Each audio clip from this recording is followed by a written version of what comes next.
Welcome back guys again in this video I welcome you. और ये काफ़ी दिनों से प्लेलिस्ट चल रही है और काफ़ी बार बोल चुका हूँ यार, अभी तक एक्सेस नहीं की है प्लेलिस्ट तो एक्सेस कर लो, फिर it is free of cost. ठीक है, तो ये हमारा 27th ट्यूटोरियल होने वाला है। आई होप कि you will like this video and subscribe this playlist with your friends और who want to improve their English. So let's comments यार।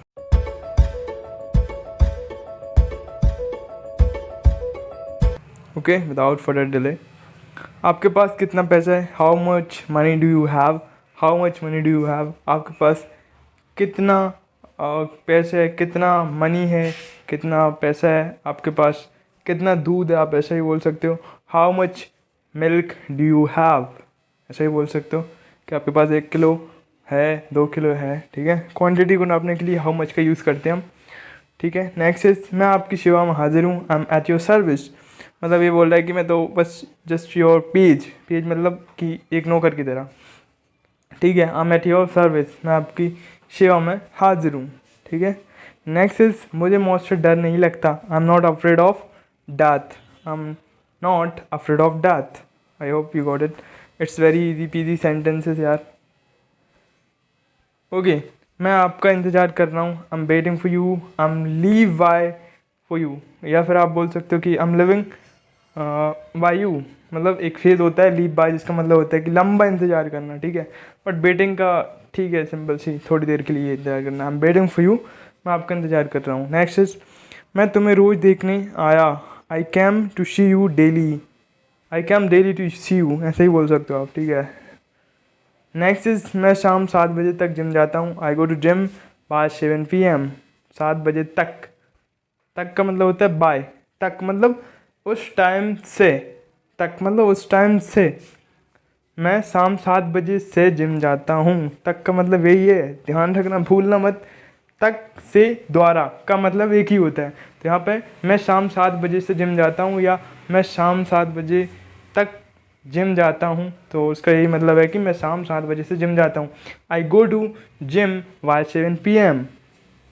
ठीक, बाय का मतलब ध्यान रखना, से भी होता है, द्वारा भी होता है और तक भी होता है। ठीक है, नेक्स्ट इज मैं बस देहरादून तक गया, I just went up to Dehradun. मतलब देहरादून तक गया, इट वॉज अ डिस्टेंस कि मैं इससे आगे नहीं गया।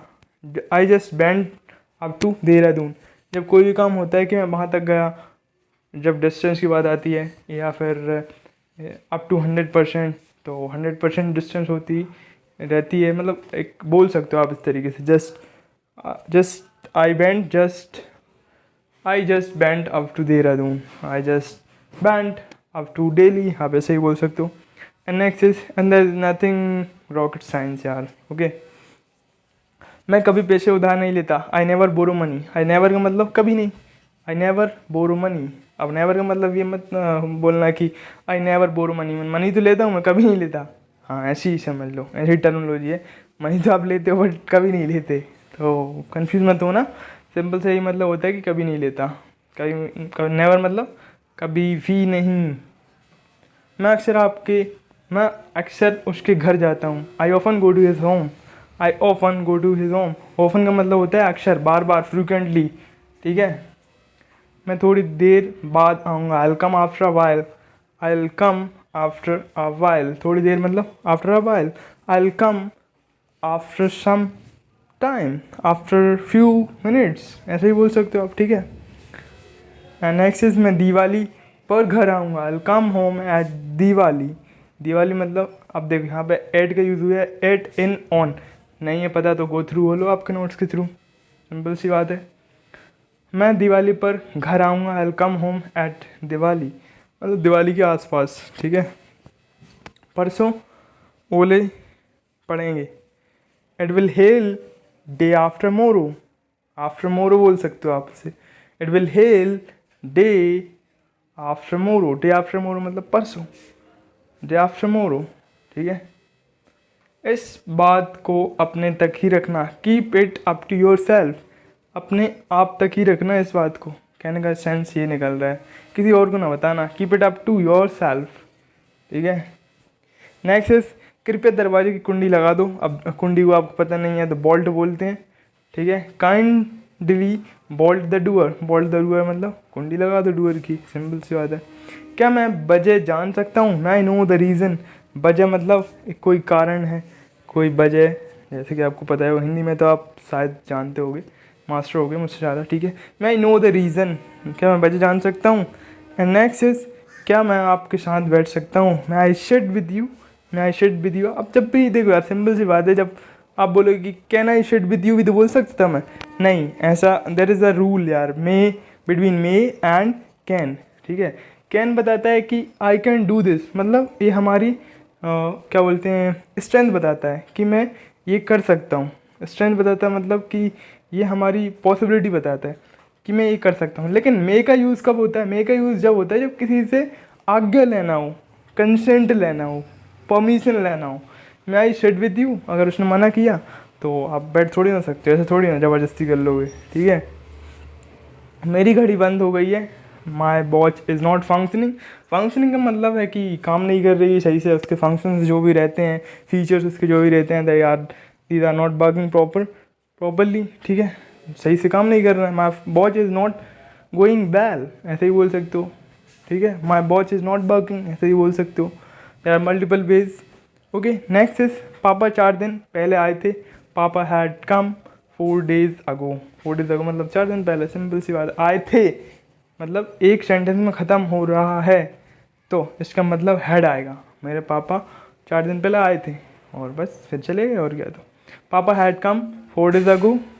अगर आपको ऐसा बोलना है कि मेरे पापा 2 दिन पहले आए थे और वहाँ से ऐसा ऐसा हुआ, वहाँ से वो वहाँ गए, फिर वहाँ से वो वहाँ गए, तो ये हाँ हैड की जगह हैड नहीं आएगा। Papa came 4 days ago and then went to the mausi house and from there place they went to their own place, ऐसे बोल सकते हो आप, ठीक है। तो हैड और जो ये सिंपल पास्ट होता है उसमें डिफरेंस आपको मैंने बता दिया। Hope you got. अगर नहीं कैच कर पाए तो फिर से स्किप कर दो पीछे और फिर से सुन लो एक बार, ठीक है। तो नेक्स्ट इज, कॉफ़ी को कप में डालो। Pour the coffee into the cup.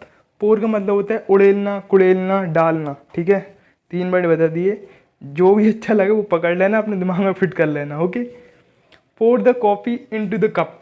Cup मतलब कप, सिंपल सी बात है। राम मुझे रोज रुलाता है। Ram makes me cry every day. Every day और डेली में आपको फ़र्क बताता हूँ।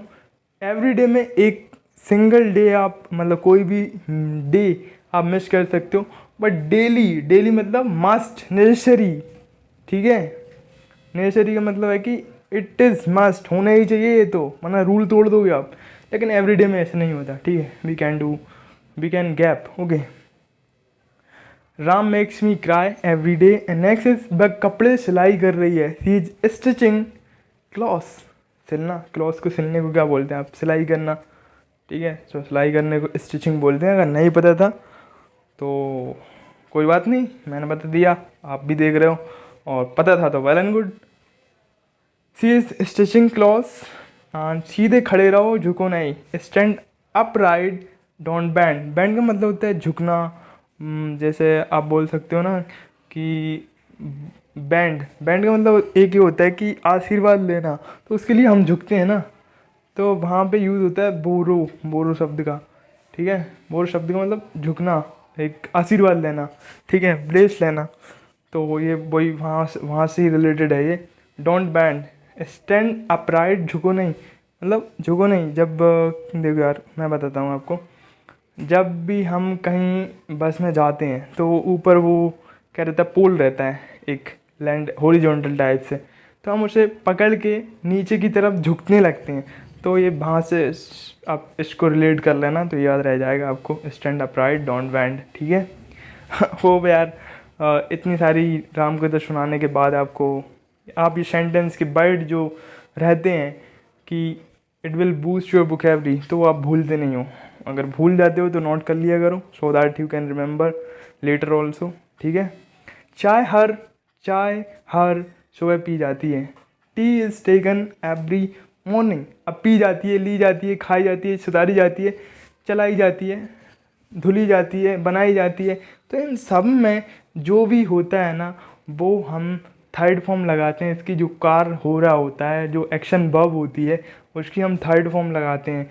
तो आप बोल सकते हो कि हाँ कार सुधारी जाती हैं, तो आप क्या बोलोगे, here the cars are repaired. ठीक है, क्या आया, रिपेयर्ड आया ना, ठीक है ध्यान रखना, रिपेयर्ड आया। यहाँ गाड़ी पार्क करवाई जाती है, की जाती है, तो आप बोल सकते हो कि here the car is parked, car park की जाती है। ठीक है, तो T is taken every morning, I hope you got it, और आप इसे यूज़ कर लोगे, क्योंकि देखो यार आप बहुत से बैनर्स पे देखे होगे यहाँ पर कार धुली जाती है, तो वहाँ पे आपने देखा होगा, इंग्लिश में नहीं लिखा रहता है, हिंदी में देखा होगा, बट ठीक है आप उससे रिलेट कर सकते हो और भूलोगे नहीं आप इसको, कि जब भी कोई पी जाती है, खाई जाती है, ली जाती है, की जाती है, जब भी इतना वर्ड आए लास्ट में तो हमें थर्ड फॉर्म लगाना ही पड़ेगा, उसकी जो भी हेल्पिंग वर्ब होती है उसके बाद। ठीक है, आई होप गॉट इट यार। सम्मान देने के लिए धन्यवाद, thanks for the honour, thanks for the honour. सम्मान देने के लिए धन्यवाद, thanks for the honour, thanks for the respect. सम्मान के लिए आप बोल सकते हो वेनरेट, वेनरेट भी होता है, एक अच्छा वर्ड है, BENERATE। I hope you will note down this word and you will use in your daily life। ठीक, थैंक्स फॉर द ऑनर, सम्मान देने के लिए धन्यवाद। मामला बिगड़ गया है, the matter has become serious, the matter has become serious. तो मामला तो बिगड़ गया है, बट आप अपने मामला को ठीक रखें और देखते रहो, आपकी इंग्लिश जो है आपके मामले को बिगाड़ेगी नहीं, क्योंकि ये एक ऐसी लैंग्वेज है जो कि आपको खूब सारी अपॉर्चुनिटी दिला सकती है इन योर जॉब करियर और in your any career, like if you are businessman, if you are student and you are planning to start a business और you are planning for a job. So यार ये वो चीज़ है जो आपको job दिला सकती है, अपॉर्चुनिटी के द्वार खोल सकती है। बिकॉज आप अभी देखोगे जो करंट सिनेरियो है वहाँ पे अगर कोई भी इंटरव्यू होता है A to Z, रिज्यूमे हो या कोई भी कुछ भी इंटरव्यू हो, तो वो सब इंग्लिश में लेके जाते हैं और वहाँ नीड्स होती है यार इंग्लिश की, आपको इतना तो पता ही होगा। ठीक है, और अगर इस प्लेलिस्ट को देख रहे हो तो इतना तो पता ही चल गया होगा कि what is the need of this thing okay in our life.